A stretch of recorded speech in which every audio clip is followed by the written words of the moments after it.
مطلب سورہ توبہ کی آیت 41 میں اللہ پاک کہتا ہے نکل پڑو تھوڑے سامان سے خواہ زیادہ سامان سے، اور اللہ کی راہ میں اپنے مال اور جان سے جہاد کرو، یہ تمہارے لیے بہتر ہے اگر تم یقین رکھتے ہو تو دیر مت کرو۔ اور اسی آیت سورہ توبہ میں یہ آیت 42 میں اللہ پاک فرماتا ہے اگر کچھ ہاتھ لگتے مال ملنے والا ہوتا اور سفر بھی معمولی ہوتا تو یہ منافق ضرور آپ صلی اللہ علیہ وسلم کے ساتھ ہو لیتے، لیکن ان کو تو مسافت ہی دور دراز معلوم ہونے لگی اور ابھی خدا کی قسم کھائے جائیں گے اگر ہمارے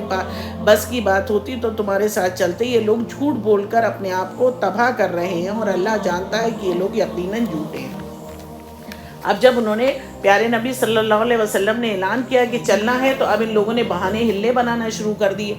کیونکہ بہانے ہلے کہ ہمارے پاس سامان نہیں ہے، ہمارے پاس سواری نہیں ہے، ہمارے پاس اسلحہ نہیں، یہ کہنا، لیکن حقیقت یہ تھی کہ سفر دور کا تھا، گرمیوں کا موسم تھا، تو اس لیے انہوں نے جھوٹے بہانے بنائے۔ تو اللہ یہ کہتا ہے کہ تم جھوٹے بہانے بنا رہے ہو، ٹھیک ہے بنا لو، لیکن یہ جھوٹے بہانے تم یہ سوچتے ہو کہ اللہ کو کچھ خبر، اللہ کو سب کچھ معلوم ہے جو کچھ تم کر رہے ہو، کہ منافقت ہے، منہ سے تم کچھ کہہ رہے ہو دل میں تمہارے کچھ ہے، اور اللہ کو اس کی خبر ہے۔ اور اللہ ظاہر بات ہے جھوٹوں کے ساتھ، منافقوں کا ساتھ تو کافروں سے بھی ان کا نیچے درجہ ہے۔ اللہ جو اب ان کا استقبال کرے گا وہاں پر روز حشر، جو ان کا استقبال ہوگا، جو انہوں نے جھوٹ بولا ہے تو اس کے ان کو سزا ملے گی۔ تو اسی لیے اللہ پاک کہتا ہے نا کہ منافق کا جو درجہ ہے تو وہ تو کافروں سے بھی نیچے آئے، کیونکہ کافر تو ایک بار کافر ہے کہ وہ کافر ہے ہی، اس نے ڈکلیئر کر رہا ہوا ہے کافر، لیکن منافق تو بہت خطرناک فعل ہو گیا کہ انسان اپنے آپ کو کہہ بھی رہا ہے کہ ہم مسلمان ہیں اور پھر اس کے اعمال اور فعل جو ہیں وہ بالکل اپوزٹ ہیں۔ تو وہ یہ دنیا میں اپنے آپ کو تو جو کر رہا ہے وہ دونوں، اللہ وہ سمجھتا ہے کہ میں اللہ کو دھوکہ دے رہا ہوں، لیکن دھوکے میں تو وہ خود ہے، خسارے میں تو وہ خود ہے، اور وہ بندوں کو بھی دھوکہ دے رہا ہے تو بندوں کو بھی اللہ بچا لے گا جو نیک بندے ہیں، لیکن خسارے میں ایکچولی وہ خود ہے جس کا اس کو علم نہیں ہے۔ جیسے اللہ پاک خود ہی کہتا ہے سورہ بقرہ میں بھی جائیے کہ ان کے دلوں میں ایک روگ ہے، جو منافق ہوتے ہیں ان کے روگوں کو ہم نے بڑھا دیا ہے، ان کو اس کا علم نہیں ہے۔ تو سورہ بقرہ میں بھی اور بہت طرح سے اللہ پاک نے منافقت پہ جو ہے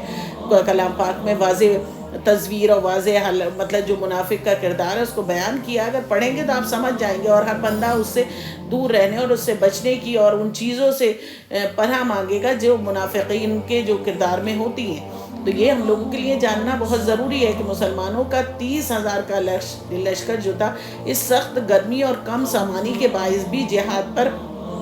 دور دراز روانہ ہو گیا، لیکن جو سچے پکے تھے دین ایمان پہ ان کا مطلب ثابت قدم تھے، اللہ پر پورا توکل تھا، تو وہ 30,000 کا لشکر جو تھا وہ اللہ کے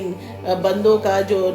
سچے مومن تھے وہ روانہ ہو گیا، کیونکہ ان کے پیارے رسول صلی اللہ علیہ وسلم، کیونکہ جو ہمارے رسول اللہ تھے صلی اللہ علیہ وسلم کا جو حکم تھا وہ ان کے لیے سب کچھ تھا، اس کے بعد نہ ان کے لیے اف تھا نہ بٹ تھا، کچھ نہیں، کیونکہ وہ پورا توکل کرتے تھے۔ اور یہی ایک مومن کا اور مسلمان کا کردار اس دنیا میں کیا تا قیامت تک جو بھی اپنے آپ کو مومن کہتا ہے یا کلمہ گو کہتا ہے اس کا کردار ایسا ہی ہونا چاہیے، لیکن بعض منافق لوگ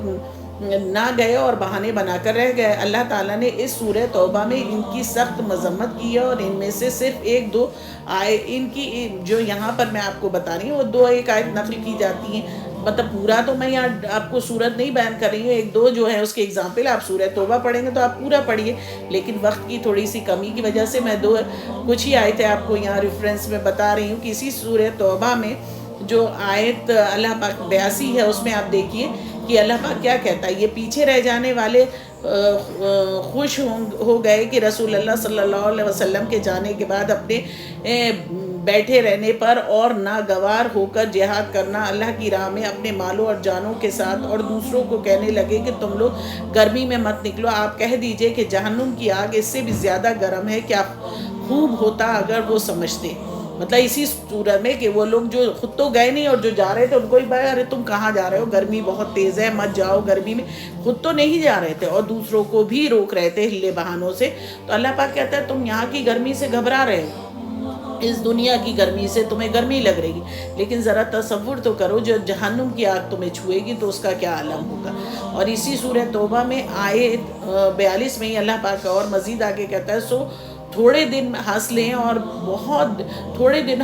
بہت دنوں روتے رہیں گے ان کاموں کے بدلے میں جو کچھ کیا کرتے تھے۔ مطلب انسان یہ سوچتا ہے کہ بھئی تھوڑے، تو وہ کہتا ہے اللہ پاک اس دنیا کے تھوڑے سے دن کے لیے تم ہنسی خوشی کے لیے آرام کے لیے جہاں زندگی بھر کا رہنا اس کا تم نے سودا کر لیا، مطلب تھوڑے سے دن کے لیے عیش آرام کے لیے تم نے کتنا خراب سودا کیا کہ جو تمہارا ابد مطلب ہمیشہ جہاں رہنے کا ٹھکانہ تھا وہ تم نے بیچ دیا، جو اچھا ٹھکانہ تھا اسے فروخت کر دیا جہاں تمہیں ہمیشہ رہنا تھا، کس عوض میں کہ گھڑی یہاں دنیا میں رہنے کے لیے اور آرام کے لیے۔ تو اللہ کے نظر میں بہت خراب سودا جو تھا وہ انہوں نے کیا۔ یہ لشکر جو تھا جو تبوک میں ٹھہرا اور شام اور مطلب جو تبوک ایک جگہ تھی وہاں پہ یہ لشکر ٹھہرا، اور شاہ روم کی جو علاقہ تھا یہ لشکر کا انتظار کرتے رہے کہ وہاں سے بھئی لشکر آئے، لیکن ہرقل شاہ روم نے ڈر کی وجہ سے اپنا لشکر نہ بھیجا، اور 2 ماہ کے قیام کے بعد آپ مدینہ منورہ تشریف لے آئے۔ آپ نے 2 ماہ تک وہاں انتظار کیا کہ وہ جو بادشاہ روم کا وہ لشکر لے کر آئے، سامنے آمنا سامنا ہو جنگ ہو، لیکن وہ اتنا ڈر گیا تھا، اتنا اس پہ روب پڑ گیا تھا اللہ کی طرف سے کہ وہ آیا ہی نہیں، اور آپ 2 ماہ کے بعد مدینہ منورہ تشریف لے آئے۔ اب جنگ تبوک کا قصہ ہمیں سکھاتا ہے کہ جب کافروں کے مقابلے مسلمانوں کو جہاد کے لیے بلایا جائے تو ہمیں سب کو بلا خوف و خطر اس میں شامل ہو جانا چاہیے،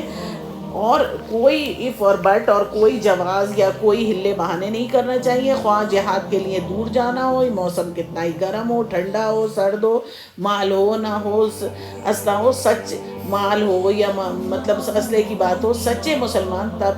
تبھی ہم بن سکتے ہیں۔ اللہ ہم سب کو ایسے ہی مسلمان بنا دے، آمین ثم آمین۔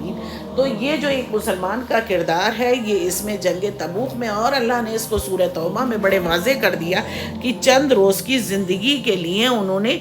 مطلب اپنا جو ہمیشہ کا ٹھکانہ تھا، جو ایور لاسٹنگ جو ان کی جگہ تھی، اچھا مقام تھا، اسے فروخت کر کے اور 2-4 گھڑی کا سامان خرید لیا۔ تو ایک بہت گھاٹے کا سودا کیا، اور اللہ پاک ہم سب کو بھی اس گھاٹے کے سودے سے دور اور محفوظ رکھے، اور ہمارے دل میں اس یقین کو اور پختہ کر دے کہ یہ زندگی کا ٹھکانہ گھڑی 2 گھڑی کا ٹھکانہ ہے، اور ہمارا اصلی اور ابدی ٹھکانہ جو ہے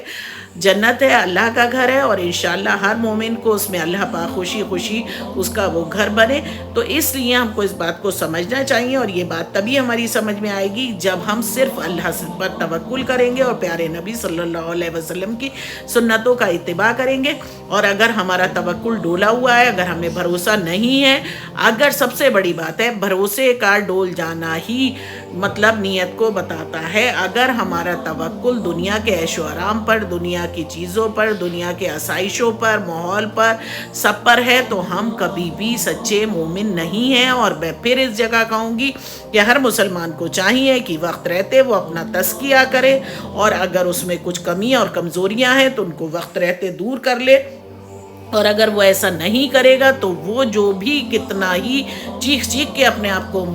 مومن کہتا رہے، مسلمان کہتا رہے، اللہ کی نظر میں اور اس سورہ مبارکہ کی روشنی میں وہ اپنا تزکیہ کر سکتا ہے کہ اس کو اللہ کس کیٹیگری میں رکھے گا، یعنی منافقوں کی کیٹیگری میں جائے گا وہ بندہ۔ تو بہتر یہی ہے، اور منافقوں کا درجہ جو کلام پاک کی سے ہمیں جو ملتی ہے روشنی اور حدیث مبارکہ سے، وہ کافروں سے بھی نیچے کا درجہ، دوزخ میں ان کا درجہ جو ہے وہ کافروں سے بھی نیچے کا ہے۔ تو اس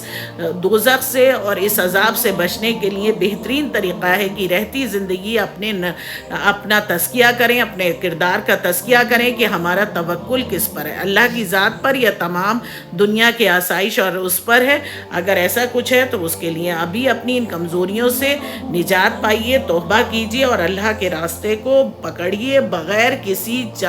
مطلب اف اور بٹ کے، بغیر کسی حجت بازی کے، کیونکہ یہی سب سے سودا کھرا سودا ہے، سچا سودا ہے۔ اور اس سودے کو کرنے کے بعد کوئی بھی بندہ مومن گھاٹے میں نہیں رہے گا، اس کی جو عزت افزائی اور مہمان نوازی ہوگی اس کا آپ تصور بھی نہیں کر سکتے اپنی اس عقل کے ساتھ۔ اس لیے بہتر یہی ہے، میں بار بار آپ سے کہتی ہوں کہ میرے جو بھی میں آپ سے بات کرتی ہوں کہ آپ اسے پڑھیے، اور خود پڑھیں گے تو اور واضح آپ کے سامنے حقائق ہوں گے، اور آپ کلام پاک سے جڑیے اور اس کی روشنی میں آپ اس ساری چیزوں کو پڑھیے کہ اللہ ہم سے کیا چاہتا ہے اور کیا وہ ہم سے بندے مومن سے کیا امید رکھتا ہے۔ تو اگر آپ کو بندہ مومن کہلوانا ہے تو آپ کو اللہ سے جڑنا پڑے گا، اور اللہ کی باتوں کا جو بھی اس کے حکم ہے بغیر چوچرا ایف اور بٹ کے ماننا پڑے گا، اس میں کوئی بھی رد عمل نہیں ہو سکتا، اور ان کو فالو کرنے کے لیے اگر کوئی چاہیے ہیلپ تو پیارے نبی صلی اللہ علیہ وسلم کی زندگی مبارکہ کو دیکھیے، حدیث مبارکہ کو دیکھیے، اولیاء اللہ کی زندگی کو دیکھیے، بزرگان دین کی زندگی کو دیکھیے، اور ان سے آپ ہیلپ لے سکتے ہیں، اور اس طرح سے اپنی زندگی گزاریے تاکہ اس دنیا میں بھی آپ کی خیر ہو اور آخرت میں بھی آپ کا انجام خیر پہ ہو اور اللہ آپ سے راضی ہو۔ اس جگہ میں پھر آپ سے یہی کہوں گی کہ اب آپ اس میسج کو، ان باتوں کو زیادہ سے زیادہ آگے پھیلائیں، آگے بڑھائیں، دوسروں کو شیئر کریں، اور اب آپ بھی اس میں ثواب کے مستحق بنیں۔ اور اب مجھے آپ اس جگہ اجازت دیجیے، انشاءاللہ میں پھر آپ سے ملوں گی ایک نئے ایپیسوڈ میں، ایک نئے موضوع پر۔ تب تک کے لیے آپ کی میزبان شائستہ سعید، انشاءاللہ پھر ملاقات ہوگی، تب تک کے لیے اللہ حافظ۔